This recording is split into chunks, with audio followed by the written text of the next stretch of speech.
What kind of people are sex workers? In Australia, hundreds of them are telling the world about themselves using social media. College student, aspiring lawyer, activist, daughter, sister, sex worker. I don't need rescuing.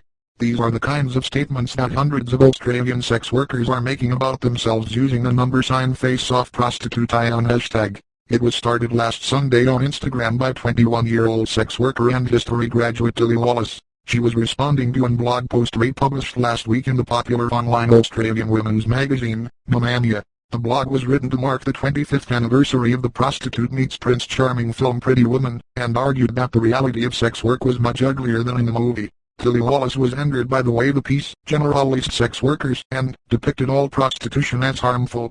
She herself has been working as a sex worker for 2 years but only started identifying publicly as a sex worker 2 months ago in Sydney, where prostitution is legal. She decided to post a picture of herself on her Instagram feed to show another face of prostitution, the face of a young woman who had made an informed choice to be a sex worker as a protest against the blog. Shortly after, Tilly was contacted via the Scarlet Alliance, the Australian Sex Workers Association, who asked if she would post the hashtag on Twitter. And then it began. A mass of hundreds of mostly Australian and mostly female sex workers posted images showing their faces to the world, many coming out publicly as sex workers on social media for the very first time. I was really pleasantly surprised, Wallace told BBC Trending, because sex workers are very rarely humanized as individuals. So often our bodies are spoken about, but putting our faces on social media is such a powerful